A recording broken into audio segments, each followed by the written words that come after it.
സുഹൃത്തുക്കളെ, ഞാൻ കോട്ടയം നഗരത്തിലാണ് ഉള്ളത്. കോട്ടയം നഗരത്തിൽ ഇവിടെ ഒരു പ്രധാനപ്പെട്ട പ്രശസ്തമായ ഒരു പൊതുവിദ്യാലയമുണ്ട്, Marthoma seminary higher secondary school. ഈ മാർത്തോമ സെമിനാരി ഹയർ സെക്കൻഡറി സ്കൂളിൽ ഞാനിങ്ങനെ വന്നിരിക്കുകയാണ്. വന്നത് മറ്റൊന്നല്ല, എൻ്റെ ഒരു സുഹൃത്ത് പറഞ്ഞു ഇവിടെ വളരെ പ്രധാനപ്പെട്ട ഒരു സ്കൂളല്ല, ഈ സ്കൂളിൻ്റെ അകത്ത് കേരള ചരിത്രത്തിൽ തന്നെ വളരെ പ്രധാനപ്പെട്ട ഒരു നാഴികക്കല്ലായി മാറിയ ഒരു ചെറിയൊരു കെട്ടിടമുണ്ട് എന്ന്. അത് കാണാനായിട്ടാണ് ഞാൻ വന്നത്. അത് നിങ്ങളെ ഒന്ന് കാണിച്ചു തരിക എന്നുള്ളതാണ് എൻ്റെ ലക്ഷ്യം. അപ്പോൾ ഞാനിപ്പോൾ അവിടത്തേക്കാണ് നടക്കുന്നത്. ആ സ്കൂളിൻ്റെ മുന്നിലൂടെ നടന്ന് അതിൻ്റെ കോമ്പൗണ്ടിനകത്ത് തന്നെയാണ് ഈ ഒരു സ്ഥലവും. അപ്പോൾ ഞാൻ ആദ്യം ആ കെട്ടിടം നിങ്ങളെ ഒന്ന് കാണിച്ചു തരാം. ഇതൊരു ചെറിയ വീടാണ്. നമ്മളെ പഴയ മാതൃകയിൽ, കോട്ടയത്തൊക്കെയുള്ള വീടുകളുടെ പഴയ മാതൃകയിൽ പണിതിട്ടുള്ള ഒരു വീടാണ്.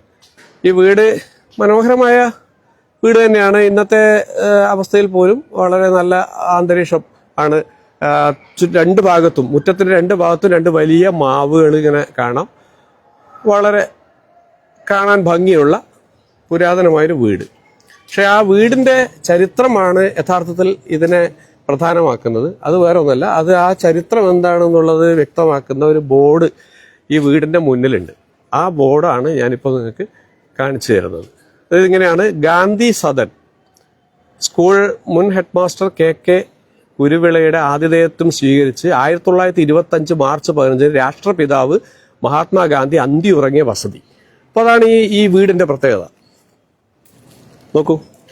അപ്പൊ അദ്ദേഹം ഇവിടെ ഈ കോട്ടയത്ത് വരാനും ഇവിടെ അന്തിയുറങ്ങാനും ഇടയായ ഒരു സാഹചര്യം കൂടിയുണ്ട്. അതെന്താണെന്ന് വെച്ചാൽ കോട്ടയത്തിനടുത്തുള്ള കുമാരനെല്ലൂർ എന്ന് പറഞ്ഞ സ്ഥലത്തുള്ള ഒരു പ്രശസ്തമായ ദേവീക്ഷേത്രമുണ്ട്. ആ ദേവീക്ഷേത്രത്തിൽ ഐത്തോച്ചാടനത്തിന്റെ ഭാഗമായിട്ട് ആണ് ഗാന്ധി എത്തിയതെന്നാണ് ചരിത്രം പറയുന്നത്.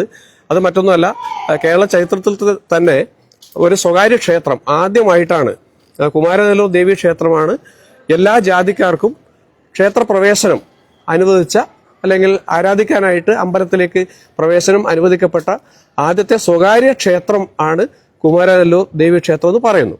അവിടെ ഐത്തോച്ചാടനത്തിന്റെ ഭാഗമായിട്ട് അതിന്റെ ചർച്ചകൾക്കും മറ്റുമായിട്ടാണ് ഗാന്ധി എത്തിയത്.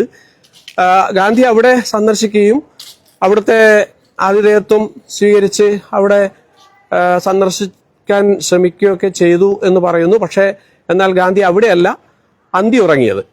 അവിടെ അദ്ദേഹം പോയി ഐത്തോച്ചാടന ചർച്ചയിലും മറ്റും പങ്കെടുത്തു.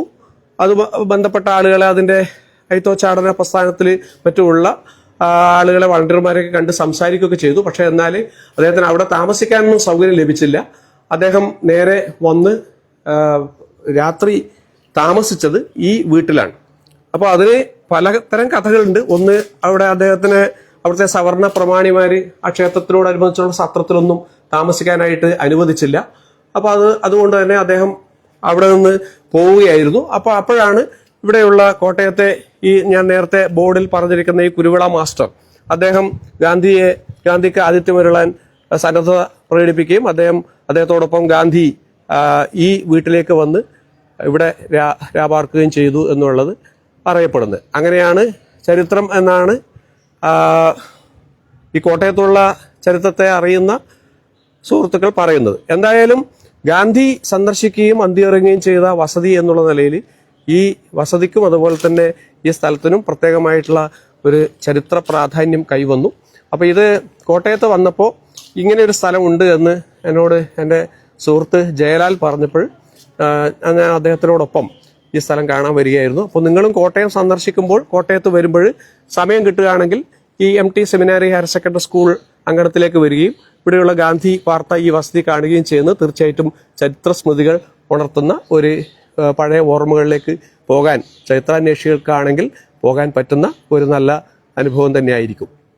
ഓക്കെ, ഇനി അടുത്ത വീഡിയോ പിന്നീട് എപ്പോഴെങ്കിലും ഇതുപോലെ നല്ല സ്ഥലങ്ങൾ കാണുമ്പോൾ ഞാൻ നിങ്ങളുടെ മുന്നിലേക്ക് വീഡിയോ ആയിട്ട് വരും.